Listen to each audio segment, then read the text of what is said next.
It's Sunday's action. 8 games. A spread of interesting performances, big performances, weird performances. Michael Bolton's got the answers to how we designate that, I guess. Michael? Thanks, Josh. It's Michael Bolton here, and it's time for another episode of the Locked On Fantasy Basketball Podcast. Let's get to it. Let's get to it, indeed.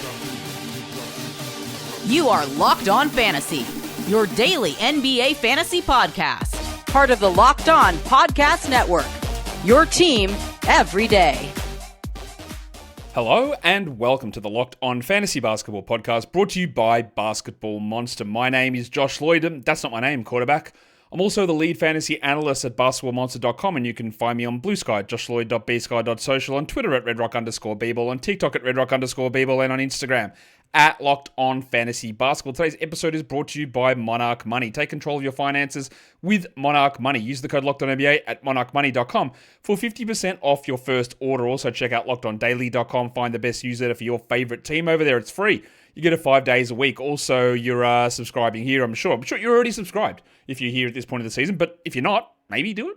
Double bang as well. That'd be great if we can get to that. It is today Rob Lowe's birthday. 17th, he's a St. Patrick's Day legend, so there you go. Of course, it's St. Patrick's Day for me here. It might be for you when you listen to this as well. But we're recapping Sunday's games, March the 16th. Let's just get into a bit of news that has appeared sort of out of nowhere. Ja Morant, what is going on with this guy? He missed the last game with shoulder soreness, and guess what he's out with now? Hamstring soreness. Why? What is happening? Not only is he out, but Santi Aldama is doubtful, and Scottie Pippen is questionable. So Kennard is definitely on the menu. Pippen still is, but if he doesn't play, then obviously it's a lot of Kennard. And for those in deeper leagues, in fact, not deeper leagues necessarily, maybe the double Onyx, platinum, diamond, titanium leagues, Cam Spencer, he's going to get minutes in that spot. You probably still get him anyway, but if Pippen's out, then it's a lot of Spencer. We've got some interesting injury reported developments in Denver.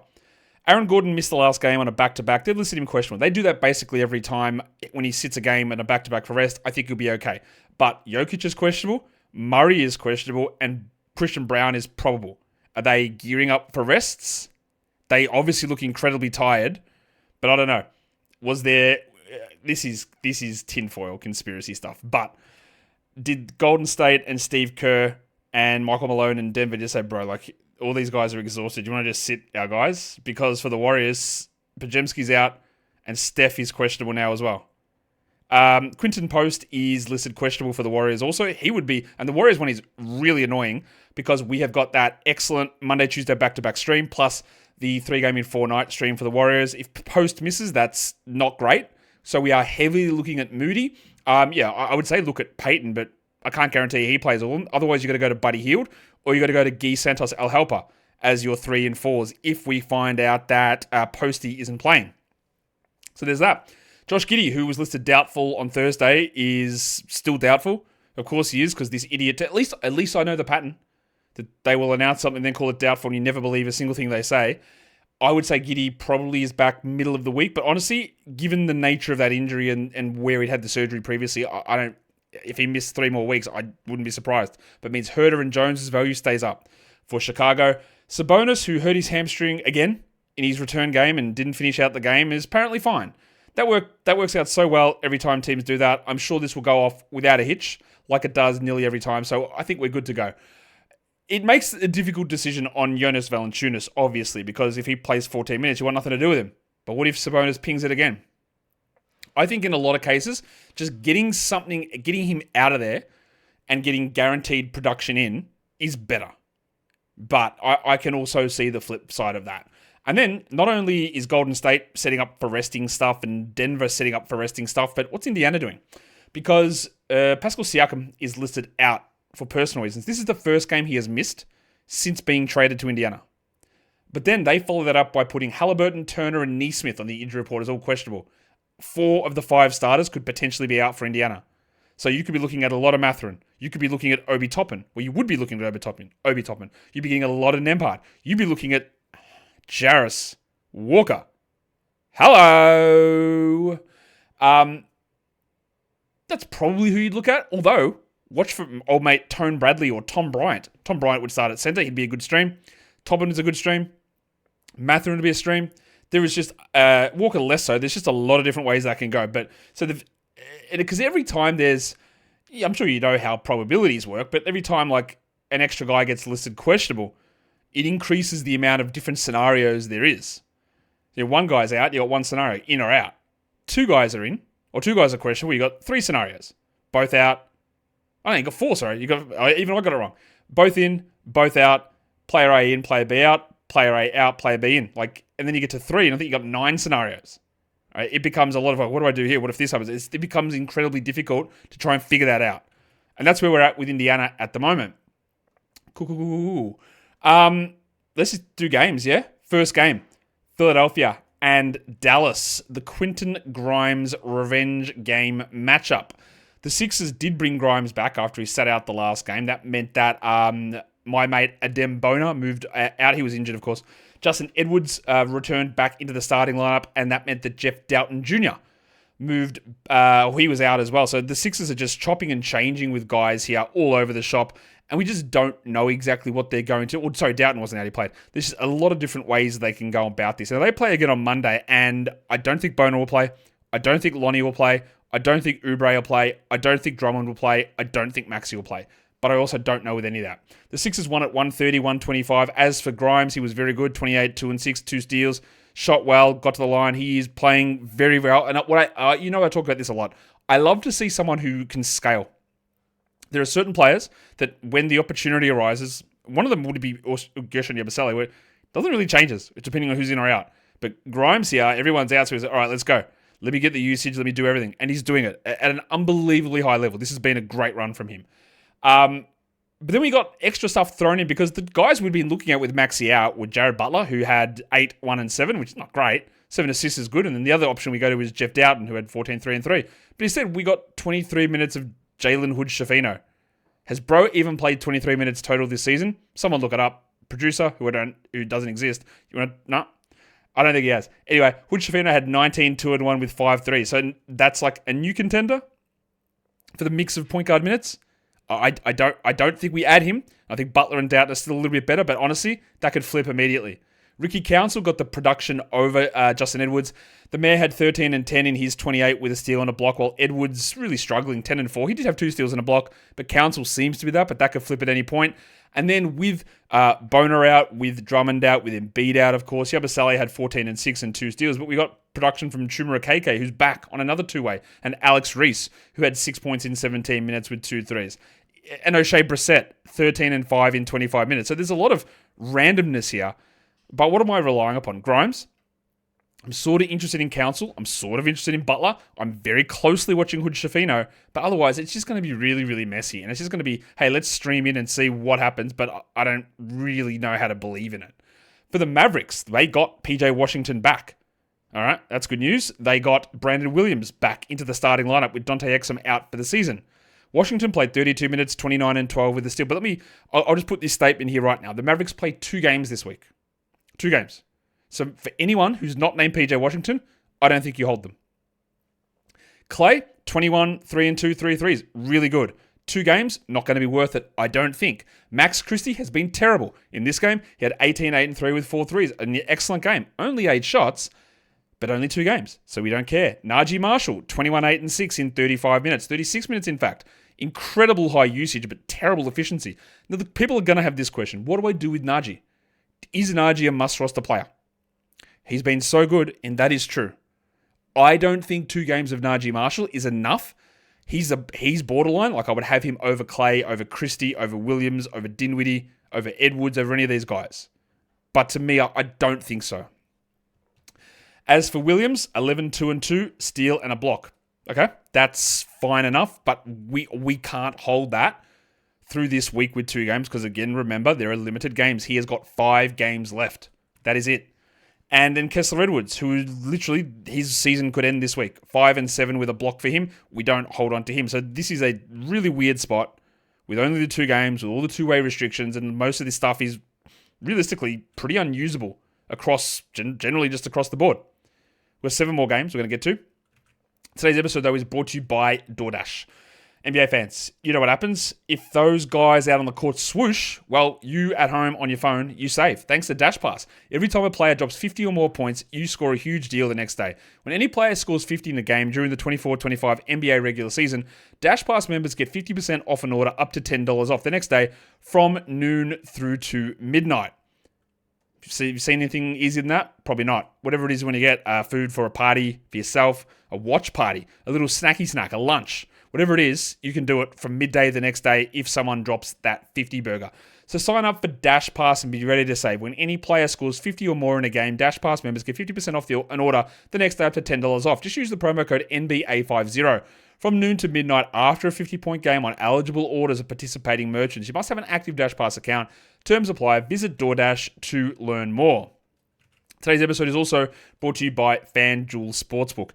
March Madness is here and FanDuel is giving you the chance to get in on the action like never before. Right now, new customers can get $200 in bonus bets when your first $5 bet wins. That is $200 extra bucks to use on everything from buzzer beaters to Cinderella stories and even who is cutting down the nets.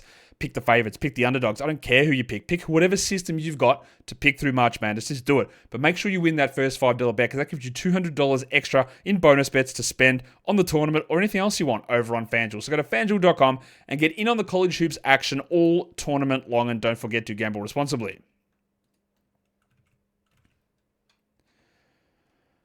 Okay, let's talk about the next game. The second game of the day, another early one. A bit of an upset here. Cleveland's winning streak is over thanks to our Orlando Magic. The Magic win at 108-103. Kentavious Caldwell-Pope returned. He went back into the starting lineup. And Tristan da Silva, unsurprisingly, moved to the bench. Cole Anthony was available to play in this game. He sort of did. They kept Corey Joseph starting. Anthony played 6 minutes, had 2 points, went out again with the toe injury. And that is impossible to hold because, like Dallas, Orlando has 2 games this week, so you don't do anything with this. You drop him. And we actually got, finally, a big Mr. Black game. Mr. Black had 17 points in 22 minutes. He had 3 threes. He had 2 steals. That's a very good game. He shot 71% to get there. A highly unrealistic number. And they play 2 games on Wednesday and Friday. So you do not bother adding him. The only guys you have are Banchero and Wagner. Yes, it's nice that we got 16 and 14 from Wendell Carter. Don't care. Corey Joseph, 3 and 4 with 3 steals. That's a really nice 3 steals and 4 assist line. And Joseph might be useful on one of those days. Don't care. We're not holding. We assess it when we get to those days. Goga Bitadze continues to be out of the rotation, basically. 6 points for him. Sorry, I wish. 6 minutes for him with 3 points. Da Silva went from starting to playing 8. It was actually a good game from KCP, but again, guess what we do? Nothing. 15 points, 3 threes. Now, if you are in a rotisserie league or you've got a bye this week, is there anything like, am I interested in grabbing Anthony Black? No. Would I stash Cole Anthony? Maybe. Do I care for Wendell Carter Jr.? No. He has not been a must-roster player for me in 12-team leagues, I think, all season. So he has the occasional good game, without question. But that good game brings him to 189th over the last 2 weeks. Not good enough to hold, especially in a week like this. For the Cavs, Donovan Mitchell returned, but Evan Mobley, the koala, he was out, resting. And they started DeAndre Hunter. And DeAndre Hunter proved my point. You don't roster this man. He is not a 12-team league player. He had 9 and 5 with a steal. He shot 18%. He is a guy that you stream in. And if you did it today, well, you didn't get very good results, but that's okay.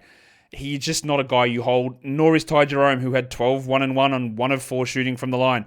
Again, to me, I don't want the 7th man who requires 80% shooting to get value. I don't want it. It's not viable. It's not something you hold and sacrifice adding other players. Because so much of this stuff of, there can be so much talk about, oh, well, I'll hold because I know someone's going to get hurt in the future. Or I know he's going to get better or whatever. There's so many of those discussions that happen. At times, I'm guilty of maybe holding too long because opportunity cost is a real thing.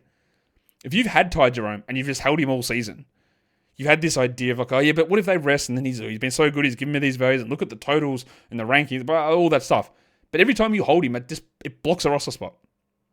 It stops you from adding somebody else's hot streak. It stops you from trialing out, hey, what the hell happened with Brandon Williams last week? Let's try it for a week. It blocks all of that. And the upside of it, is it worth it? Not really. Not really. And that, you know that I've focused a lot. And this is head-to-head leagues, categories and points. When we're working on no games limit scenarios, we have to play to the format we've got. Like, is Jerome a hold in larger bench roto? Like, barely. But it's, we have there are just times that certain players get put into positions that they shouldn't be in. Max Strus is another one, although he hasn't been as highly rostered this season. 10, 6, and 5, just not worth it. Mitchell had 23, 6, and 5. Darius Garland, 19, 6, and 4 with 2 steals on 50%. I was going through, for some reason, some old videos from last season, and I was talking about Garland, and I think it was like a buy low shot. I said, hey, look, I think he's going to be better than this. And someone's like, man, just give it up. That one season he had as an all-star was a fluke. We just got to accept the fact that he's never going to be good and it's never going to change. And that just shows how wild stuff can be, like comments, and because obviously that person, whoever it was, believed that comment at that point. But look what we got now. And people, and again, that's another thing I need to do better, not providing definitive comments. Or definitive comments about the future, maybe. Because I can make a definitive comment and say, this guy is not good. But this guy will never be good, or will never get to that. It's like that stuff can change so quickly. And that's where we're at with Garland. Jarrett Allen, 20 and 12. Big numbers there. He's been very up and down this season, although at the end of the season, we're going to come back and look at his numbers, and they're going to be pretty good. But, it has been, at times, I wouldn't say a struggle necessarily, but frustrating would be maybe more of an accurate descriptor on that. Phoenix Suns lose to the Lakers 107-96 in Phoenix. BDNR returned. That meant that Mason Plumlee went back to the bench. And Plumlee not only went to the bench, but he played 6 useless minutes. He had 3 rebounds there as Budenholzer decided. He came in that for Richards midway through the first quarter. He played his 6 minutes and said, nah, you're done, mate.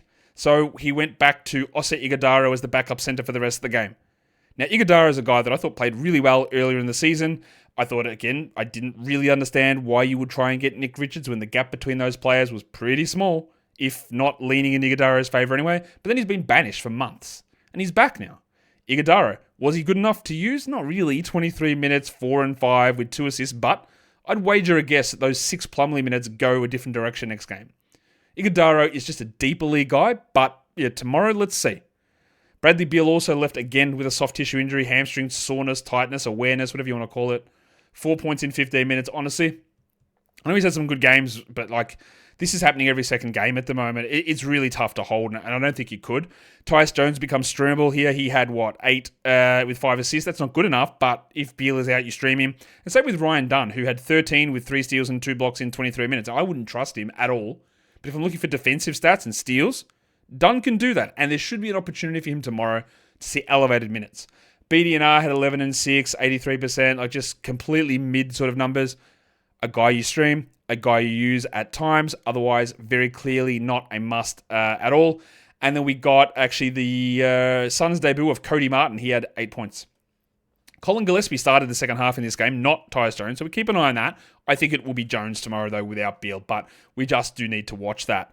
On the Lakers side of this game, Luka Doncic returned after his rest in the last game. We also that meant that Dalton Knecht moved to the bench, Dorian Finney-Smith returned, Jared Vanderbilt moved to the bench. And then we also had Jackson Hayes returning, meaning Alex Len moved from the starting lineup and got punted his ass all the way out of town, I guess. He's still there, but why was he playing? Anyway, the Lakers, Doncic, 33 in 40 minutes, 11 rebounds, 8 assists, 2 steals. Do they rest tomorrow?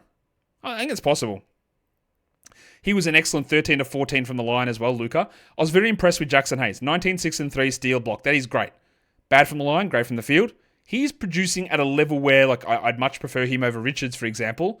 If you're looking for one of those centers who can just do the center things, he's looking better, and we're in the midst of a nice little schedule here. Jared Vanderbilt played 10 minutes. That's pretty yuck. Now, in 25 minutes, he's usable. 10, obviously not. Was it because it was the back-to-back? I think there's a possibility that's the reason. Dalton Knecht also useless, 3 points in 16 minutes. So I guess we know you just need multiple players out for multiple games, and it needs to be more than just LeBron and Rui. If someone else is out, we can go back to Knecht. Finney-Smith was useful, 10 and 7, 2 threes, steal block, don't trust it. Gave Vincent 9 with 3 threes, solid, don't trust it. Austin Reeves also absolutely cooking. Like I talked about with Quentin Grimes earlier, is that Reeves has got that ability to scale. You want me to take a back seat because LeBron and Luka are out here? I'll do it and I'll do my part. One of them's out, you need me to take over? Let's go. Lemon Daddy's here.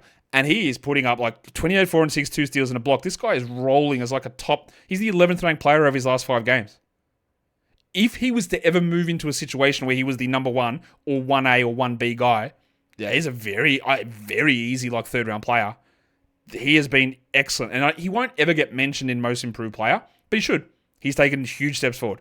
I'll do my awards at the end of the year, and I'll give most improved player based on what I think are better criteria. It's like when people misuse the term breakouts. Yeah, it'll be like Jaden McDaniels. He's been unbelievable in terms of improvement. Dyson Daniels. Quentin Grimes. There's a lot of these players. And Reeves is one of them. So, yeah, kudos to him. Today's episode is also brought to you by Monarch Money. You know, you open your bank accounts, and go, geez, where did it all go? Where's the money gone? Dining out, online shopping, entertainment, other items that might provide false items across the transaction line so people don't know what it is you're buying. I don't know what that could be. But anyway, it's easy to lose track of it all. That's where Monarch Money comes in. It's your personal CFO, giving you full visibility and control over your finances. Monarch Money isn't just a budgeting app. It's a complete financial command center. It tracks your accounts, your investments, and your spending, so you can stop just managing your money and help to build wealth. It tracks that. You can help budget. You can figure out, where's the money? What's here? And instead of opening multiple apps, it's all just in one spot. Convenience right there. Take control of your finances with Monarch Money. Use the code LOCKEDONNBA at monarchmoney.com for 50% off your first year. That is monarchmoney.com. The code is LOCKEDONNBA for half off for your first year. The NCAA tournament is here, and so is the bracket breakdown. Locked On Podcast Network and Amazon Fire TV channels are teaming up to deliver NCAA tournament coverage like never before. Watch studio shows featuring former players and Locked On's local experts as they guide you through every upset, buzzer beater, and bracket matchup. Stream it all for free on Amazon Fire TV channel. Search Bracket Breakdown to see it all for free. It's your team every day. All right. Let's get in here and get into the next grouping of games. How's that little ad there? Amazon Fire TV, yeah? Yeah, so make sure you are checking that out on Amazon Fire TV. It's really big for this show and for the network in general. The people are paying attention to that and getting involved in it. And I hope they do. I hope you guys do get involved in that. And I just realized I didn't put the Lakers stats up on the screen. And you know what? I'm so sorry. I'm so sorry that I didn't put it up on the screen. I'm not going to go back and change it. No, that's annoying. Sorry, guys. I was so panicking about putting that ad in at the right spot. All right, let's get into the next game. Our Raptors, our Blazers. 102 Toronto, 105 Portland. Okay, let's talk about Toronto, one of the 4 teams on the Mount Tank Mall this season in terms of what are they doing with their lineups. Jakob Poeltl returned. That meant that Colin Castleton moved to the bench. All right. Okay, that's something, I guess. Emmanuel Quickley was out again for rest. RJ Barrett was out again for rest. So we're just going to see a lot of this stuff happening. We saw Ochai Agbaji get a start in his return to action. Jamal Shed moved into the starting lineup. Just a bunch of different things happening on this squad seemingly every game. They are going to, I think the main guys, they're going to play some games, but they're going to limit their minutes. Like 28 minutes for Scotty Barnes in a game they lost by 3.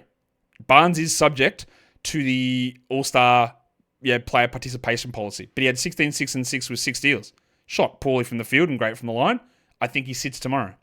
Jakob Poeltl played 25 minutes, 19, 8, and 3 with 2 steals. They're pretty good numbers, but how many games are we actually getting out of these guys? Agbaji, very good. I don't trust it, but that's very good. One of my many internal rules that I use, how often do I think Ochai Agbaji is going to lead the team in field goal attempts? Because that's what happened here. He had 15. And I'd say not very often. So I'm going to chalk that up to a little bit of a weird one. He's going to be streamable. Same with Jamal Shed, who had 10, 2, and 6 with a steal. Nice numbers, but only 5 shots. And when Quickly plays, the value is down. The question people are going to have is, what do you do with the spuds? The guys who had... What about AJ Lawson, the most inconsistent man in the world? He's either shooting 80% or 20%. In fact, in this one, he shot 29%. He had 9 points, 8 rebounds, 5 assists, but played a million minutes. Well, Jamison Battle had 9 points, all of them threes. But these guys aren't good, so you're going to get a lot of inconsistency even though their minutes are there. The questions people are asking is, what do you do with the centers? Because you could look at that and go, well, isn't Colin Castleton cooking Orlando Robinson? Well, Robinson still played 30 minutes. Castleton played 27, and he has signed the second 10-day contract here, Castleton, so he's got, I think, 4 more games he's eligible to play. As for Castleton, 8 and 12, pretty good numbers. Robinson, 10, 4, and 2. Not ideal, but took 12 shots, just could have been a much better night. I would still have Robinson over Castleton in 12-team leagues. Colin is at least worth using. And you're just going to have weird stuff that's happening with these players. And outside of Garrett Temple, Barnes, Pirtle, Abaji, Shed, Castleton, Lawson, Battle, and Robinson are all going to have, again, this is stupid to say, they're all going to have 12-team value for certain periods of time. Next game, which is tomorrow, like, do Barrett and quickly come back and then Pirtle and Barnes sit? Yes, is what I think. I also think Abaji probably doesn't play coming back from the ankle injury. But it's completely up in the air. I just don't know. What about for the Blazers? They rolled the same starting lineup out there. That meant no Ides of March legend Jeremy Grant. Also, still no Rob Williams or no Jabari Walker. But what we did get, and I'll just highlight this first, is Matisse Thybulle played. He played 6 minutes. He had a game-winning block and 2 steals. I don't know where his minutes really fit in on this squad, so I wouldn't be doing anything with him, but he's back. Tamani Kamara just dished up an absolute special for us here.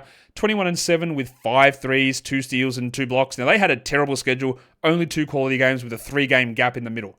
If you did, and I think incorrectly, but if you did hold on to Kamara through that gap, you were rewarded really well. And that's a good result. I still think it's the wrong process, but if you did it, you got a good result out of it. Same with Denny Avdia, 19-6-6 with 3 steals. Didn't shoot much, 8 attempts only, but very good numbers. Anthony Simons, 22 with 6 threes. And what about my man, Donovan Klingon? That's 30 minutes in 3 straight games. Is he blowing things away? No. But 14 rebounds, 3 blocks, could have shot better. He's still, I believe, not a good NBA player, but he is going to get pretty sizable run and just should be on all rosters. And Shaden Sharp was like mid. Like, this is mid. 17, 4-1, 1 steal, 1 3. It's nothing exciting. He is fine at the moment to roster, but long term, I'm not sure. But you know who wasn't mid? Scoot Henderson. That's because he was absolute rat shit. 5-5-5 with a 3 on 17%. Bruh. He'd been playing really well. This is not it. You do not need to roster Scoot. Much like I don't think you need to roster Tumani Kamara, although I probably would. Sharp is very borderline to me, but I'd hold him while Grant is out. Yeah. And then silly season legend Delano Banton, I don't think he's going to get the runway to do it this season. I don't think we're going to get it. Let's go to the next game. The Atlanta Hawks and the Brooklyn Nets. The Nets, 122-114. It is admirable, I guess, for seeing how good Jordi Fernandez is as a coach. But what are they doing? What on earth is this team doing? Atlanta 114, we'll start with them. They did roll out the same starting lineup. Okongwu continues to produce all these numbers and produce this, like, why have we been waiting 4 years for this? 21-15, 3 steals, 3 blocks. Like I've said on many shows, I do feel good. And I go, yeah, I know. Like, I knew something was here. I get them wrong all the time. Always. Get plenty of things wrong. Get plenty of things right. But when someone you just sit there go, man, just give him a chance. I know we've got fantasy value here. Do I think he's a game-changing center? Not really. But I know he's going to be a good fantasy center. And it happens. It's good to let's go, okay, at least the process on that's okay. He was great. And I wonder where he's going to sit next season. That's an interesting thing, isn't it? There was no Levert or Capella here, but the night watchman, Mohamed Gay, didn't really do much. He did have 3 blocks, but only 17 minutes. That makes it really tough to roster. And I'll tell you who else is tough to roster. Zach Ricochet. 23 minutes only, with no Levert. Why will they not just play this man? 16 points with 2 threes. I wouldn't say he was a horrible player, but they are slow playing this hard. It's impossible to hold him in 12s. George Niang was like, whatever, 12-4 with 2 threes, and that's streamable. And Vic Krejci played 27 minutes. That's why Gay's minutes were down. That's why Ricochet's minutes were down. Snyder loves him. He only had 8 points with 2 threes, a steal, and a block. He's a nice little deeper league stream guy, but he's in the mix now. Trey had 28 with 6 rebounds and 12 assists, and Daniels had just an unbelievable night. 14-5 and 7-5 steals and a block. I will again preach a million degrees of caution that you are going to see things and you're going to hear things and you're going to go onto Yahoo and you look at total rankings and it's going to say Dyson Daniels was the 7th best player in fantasy this season. That's what it's going to say. You all know that's not true, right? You know that's not true, but that is what those rankings, which again are entirely flawed in the way that they are presented, that's what it's going to say. So he is absolutely screaming to me for a couple of things. That he either gets incredibly over pre-ranked by Yahoo next season, or they completely forget about him and put him down at 120 again. There's no in between. He's not going to be reasonably ranked at 50, I don't think. He's going to come in at like 20, and that's going to be an insane overpay, or they're going to forget him and put him at 95, 120. I don't know which is which, but that's how I view it. Now, I talked about what are the Nets doing, and you said, Josh, how can you encourage all this tanking? It's not what I do. I'm not encouraging teams to lose. I'm encouraging teams to do what's best for them and their long-term future so they can win. I want the teams to win. That's how I think we look at it now. This Nets team, who made trades to get back their own draft pick, gave up valuable future Phoenix Suns assets to get back their own draft pick for this year. For this year, it's going to be like the 12th pick or something. Why? D'Angelo Russell rested. Tyrese Martin started. Nick Claxton started again with Day'Ron Sharpe out. And, I know what you're saying. And I say it too. Like, the players don't tank. The coach doesn't tank. That is true. I understand that. Jalen Wilson started with Zaire Williams out, by the way, which my streaming plan for this week on one of the streams that I did killed it. Like, I copped a Chris Dunn absence, Cole Anthony's back-to-back absence, and then Zaire Williams absence. Like, just cost all my streaming games. Anyway, not beside the point. These guys are out, but it's not that. It's like, okay, they are a better team. Look, this team is made up of, like, parts. It's scrap metal that is doing this. And Jordi Fernandez is doing a great job. But I don't think we need to see 36 minutes of Cam Johnson on a back-to-back at the end of a 5-game and 7-night stretch, yeah? When he's got a history of injuries. He sprained his ankle 4 times this year. We probably don't need to see that. That doesn't really make sense. And you strive to win the game. Yeah, we all want to win the game. I get it. Every time we play something, you want to win. I get that. Everyone does that. I do it. We all want to win. But come on, man. 36 minutes to eke out an 8-point win against the Hawks? Why? What for? So apparently I thought they'd be very, very cautious with Cam Johnson here down the stretch. They're just like, nah, who cares? If his head falls off, I guess we're good. I don't understand it. Keon Johnson played 29 minutes. He had a hot game. Well, actually, not true. He had a big game. 20 shot attempts for 40%. He had 22, 8, and 5 with 4 threes in 29 minutes. That's really good. Do I trust it long term? Not really. But at least the floor is raised. And you would say the same for Zaire Williams had he played. But remember, there was no Zaire, there was no Clowney, there was no Russell. Watford was really good. 13, 1, and 5 at 1-1. No Clowney helps, obviously. And Sharpe went back to a bench role, 18 minutes, 8 and 7, 2 blocks. If we knew that Claxton was going to sit, and honestly, there's literally nothing telling you he will. So you would hold Sharpe, but you don't. So Claxton's not. So you do this. Get that garbage out of here. Thank you. Jalen Wilson, man, he's been really disappointing. Like 13, 4, and 6 is not terrible, but I would hope for more with a lot of these guys out. And my man Tyrese Martin, he's a streamable option here while Zaire is out. 16 and 6 with 3 threes. He's been better than what anyone thought anyone by the name of Tyrese Martin should be entitled to do this season. Played his full 50 on the 2-way, got converted, and now is starting games and honestly looked okay. Looked okay. But yeah, just a confusing set of organizational priorities is how I would put it with the Nets. So let's put it that way. A confusing set of organizational priorities. Let's go to the Utah Jazz. We know what their organizational priorities are. They are the bottom of the league. They are getting that number 1 spot in the lottery, and they will probably not win another game this season is my guess. Walker Kessler returned from his DMP, and he started over Kyle Filipowski. Filipowski, only 19 minutes, despite John Collins being out, so I guess we're back to that nonsense again. The good thing is, he still had 10, 4, and 3, 2 threes, and 2 steals. It's a really good line. I would hold him. There are opportunities this week against a couple of bad teams where I think that Kessler maybe sits. But honestly, I don't know. I have no idea what they're going to do. They seem to change their thing all the time. Like, are they going to have the balls to sit Lowry tomorrow on a back-to-back? If they were fair income, they would. Because what they will say is, yeah, like he said, this back problem all season. It's a back-to-back. Like, we're going to sit him on it. Otherwise they're just going to be like, hey, you're right. We lied all the way through. He's fine. Which doesn't seem like the right way you should go about it. So I don't know what happens tomorrow. Does Sexton play? I doubt it. He played 34 minutes today. What did Sexo do in those 34 minutes? Was he good enough? He was pretty good. 22, 4, and 4. Marketing played just the 26 minutes, so they're going to hold him back clearly, but I just don't think he plays. Collier, 11, 6, and 6, which is fine. Absolutely not a must roster, but if he's on your roster, you hold him for tomorrow. And then we get to guys like Sensabaugh and Cody Williams, who continues to be horrid. Sensabaugh had 6 and 5, and Mihailuk had 8, 3, and 2, and Juzang had 12 points. Unless we have guys out and we know they're out, those guys aren't going to do enough. Williams is never going to do enough, but Mihailuk and Juzang and Sensabaugh, they need to be starting with Sexton, Marketing gone. And Filipowski, to really cook, needs Kessler out. I think you might get it tomorrow, but also, I don't know. I don't know. I know they're going to lose, and they're going to try to lose, and they're going to be relatively shameless about it, but on a day-to-day basis, Not really confident in what they're doing. Much more confident in what Philadelphia's doing from a, hey, yeah, these guys are just done. But I don't think Utah's going to do that. I don't think Utah's going to do that. Minnesota. Mike Conley rested first game back-to-back. Dante DiVincenzo moved into the starting lineup again. I wonder if he stays there. Probably not. 11-1-7 with 2 steals for him. Edwards was great, especially early, 41 points. And McDaniels, 20-12, 2 blocks. I talked about him earlier. The ability for him to change his game like this has been insane. He has been so good. I guess there's a small risk of an overdraft next season, but also maybe not. Because also, the first 2 months of this season, he was the same old Jaden McDaniels.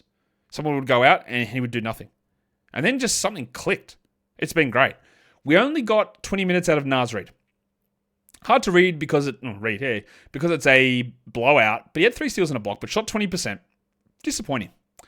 I do think we are getting to that stage while they are healthy that he may not be a priority hold. That's me being careful because of all the Naz Reid stands that are going to come in when I say, yeah, maybe you drop him.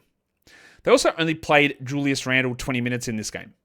They didn't need to extend him. They were way ahead early. It's a back-to-back. I wouldn't worry about it too much. He had 11, 3, and 4. I'm going to guess that there's nothing significantly the problem here. And they were just able to give you extra guys minutes. So 20 minutes here for Terrence Shannon Jr. And yeah, I think that's probably about it with that one. But it will be curious to see how they do it with Reid in his minutes and then with DiVincenzo and Conley. How they want to roll with that combination.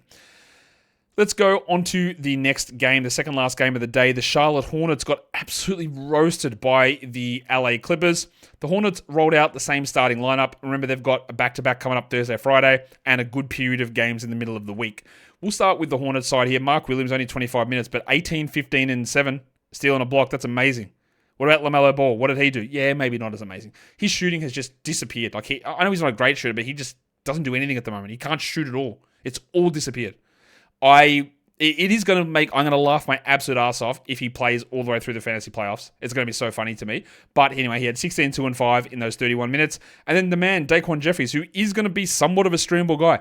I hope this is your bad one out of the way, although every game's a bad one from him. 18% shooting. But 2 blocks, 5, 5, and 3, and importantly, 36 minutes. 11 shot attempts.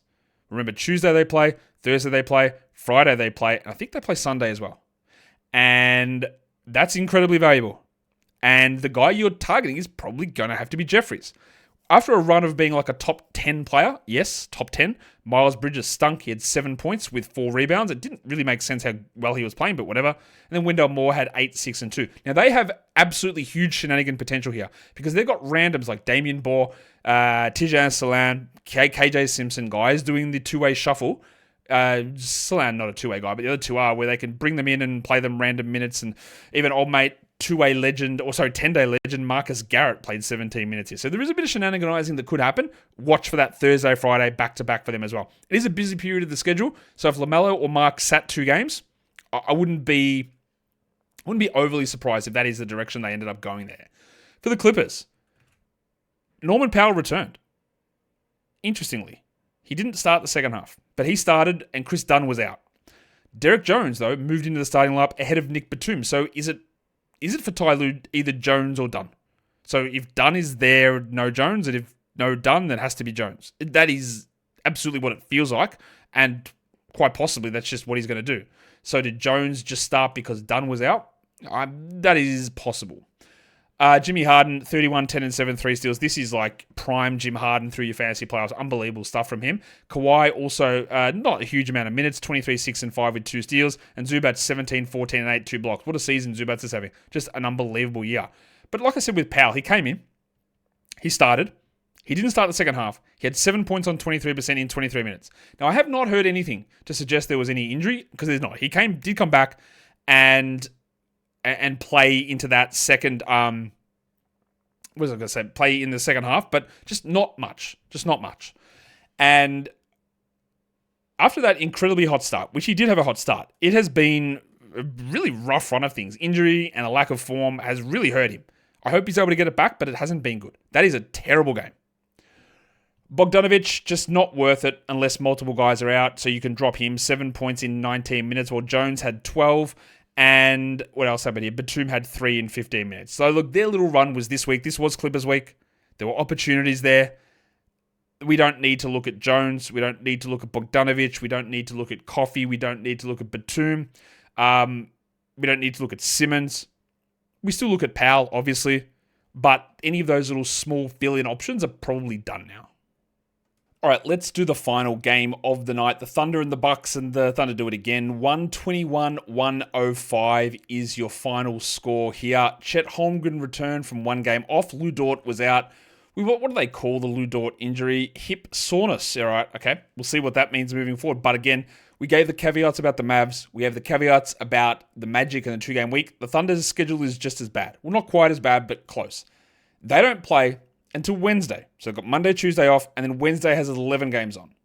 And then they play Friday with 10 games. So fringe Thunder guys, you probably wouldn't even start on Wednesday. You might use them on Friday. And then I believe they play Sunday.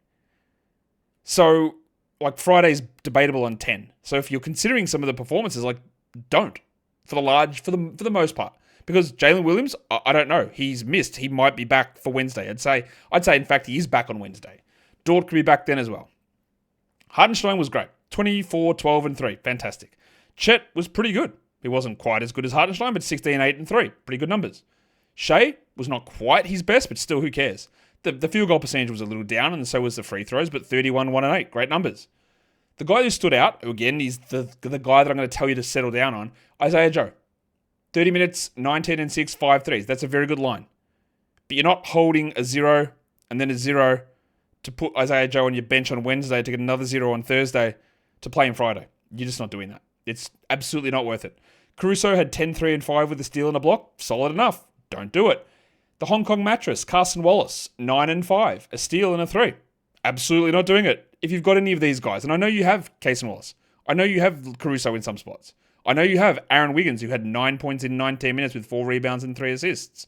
You don't hold on to any of these guys. They're all droppable outside of very deep formats. Get that garbage out of here. And honestly, even if you get into a very deep format, right? Again, if they're your 7th best player, whatever, it is a big difference. But even if it is a deep format, that's still zeros. It's still zeros for 2 days at least, and then you'd have to see whether they'd play on Wednesday. It changes the calculus a little bit. But they're not good enough to hold through 10s and 12s and 14-team leagues. Not much else going on there, I don't think, for the Oklahoma City Thunder. Let's talk about the Milwaukee Bucks. Talk about one of my favorite players here, Kyle Kuzma, who had 10 points in 26 minutes with 1 rebound. He did block a shot, though, but 36 from the field and continues to be just actually horrendous. Actually horrendous. He was a drop as soon as he was traded to the Bucks, in my opinion. Every day that goes past, we get closer and closer to that being inscribed in stone as an absolute truth. Get that garbage out of here. here. Not even a subjective truth, an objective truth. You just don't. What are we doing? Get rid of him. Out of here. Lillard, 19 points in 29 minutes. Yanni had 21, 12, and 10. Brook Lopez, just the ups and downs of this man, I can't. It's so frustrating. 8 and 5 is terrible. 2 blocks is fine. He has good minutes and big minutes and bad minutes and terrible. It's all over the shop. That's okay. It's okay. What we know is we don't trust Taurean Prince, who had 6 points with 2 steals. We can't trust Gary Trent, who had 12 points with 3 threes. Kevin Porter only played 19 minutes, despite it being a blowout. He did hit 3 threes, and we do not bother rostering him in 12s either. He had 11 and 4 with 3 threes. Just a lot of guys there. Big Boom AJ, Kuzma, Prince, Trent, Porter, who are more suited to 14s and in some cases 16-team leagues and shouldn't be really around and touching your 12-team league situations. Should we do some lines of the night? Let's do some lines of the night. The monstrous line of the night, we're going to head it and we're going to give it to vintage prime Jim Harden. 31 and 10, 7 assists and 3 steals. What a run it's been from Jimmy. Putting up fantastic numbers. Your waiver wire line of the night, the best performer under 30% rostered is, in Brooklyn, somehow Keon Johnson. It has been a rough week. I think he had a 1-point game earlier this week. But he had 22, 8, and 5. That's the end of the 5-game week, so I'm not going to be overly convinced you need to hold him. The young gun of the night is second-round player Tumani Kamara. 20 and 7 with 3 assists, 2 steals, and 2 blocks. Delivered an absolute gem for the final day of the matchup. He's been a little bit up and down at times, but really a revelation this season. And then your dud of the night, it's got to go to Norman Powell. He wasn't injured. He played 22 minutes. He had 7, 1, and 0. If you activated him and played him, yeah, that stinks. And I hope that we do get him back to normal soon. But maybe I'll ask the question, what's actually normal for Norman Powell? All right. It was a weird week for the streaming study. The single game stream slots cooked. My 2 slots that I used, and one of them was a Keyshawn George into Donovan Clingan, into Cole Anthony, into Zaire Williams. And in that one there, look, okay, that one maybe didn't cook because I tried to stream in Cole Anthony for the back-to-back. He didn't play either game. So then I went to Zaire Williams across the back-to-back and he played 1 game. So over the final 4 days of the week, I got 1 game played. And I still had 88 fantasy points, which is more than any of the 2-game players that I considered dropping. And that list of players that I considered dropping: Lonzo, Bazalis, Zach Collins, Trey Jones, Draymond Green, Moses Moody, Brandon Pajewski, Don Clingan, Shaden Sharp, Scoot Henderson, Tamani Kamara, Jeremy Grant, Juice McBride, Mikal Bridges, Keon Ellis, Keegan Murray, and Jonas Valanciunas. Now, some of those guys you'd said they'd absolutely not drop, and I understand that. It was more just looking at a bunch of guys who maybe aren't going to be good enough, and you'd hold them through Monday and you use them, but are they going to be actually usable with 2 quality games the rest of the week? I just wanted to see what would happen. And even that situation where I went with George into Clingan, into Anthony, into Zaire Williams, we got 88 fantasy points. The second single slot stream was Keon Johnson into Vince Williams, into Dalton Connect, into Cason Wallace. That gave us 132 fantasy points from those names: Keon, Vince, Connect, and Cason. The most I got out of those droppable guys that I mentioned over that same time frame was 75 points from Mikal Bridges. So we almost doubled him up, showing again that power of streaming. Now, it was a little different if we do the 2-slot streaming, because one of my 2-slot streaming plans got cooked. Cole Anthony on the back-to-back, Zaire Williams on the back-to-back, and then Chris Dunn sitting out today. That combination yielded 120 fantasy points across 2 slots. That's not very good. And if you had have had Mikal Bridges with 2 games and Trey Jones with 2 games, you would have beaten that number.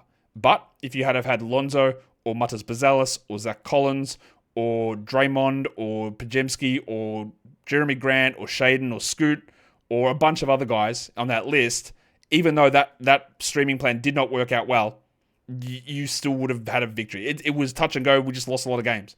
The other one, which was using 1 slot for Day'Ron Sharp and then turning the other slot into a Chris Dunn back-to-back, into a Dalton Connect back-to-back, into a Cason Wallace back-to-back. Again, these are not good players. That yielded 155 fantasy points. And any of that combination of the guys that I gave you before doesn't quite hit that number. It gets sort of close because Mikal Bridges had an absolute monster, but we still got 155 fantasy points out of that position, 174 ESPN fantasy points by doing it that way. So far over the weeks of doing this, the 1-slot stream gives basically a guaranteed W positive result. The 2-slot gets a little bit iffier because you're relying upon back-to-backs and 3s in 4s a lot more, which can be more risky. And I think that's maybe the big takeaway out of this is the streaming works very clearly, but 1-slot really does cook. 1-slot streaming gives you just a guaranteed big advantage. 2-slot is a little iffier, but 1-slot, cook.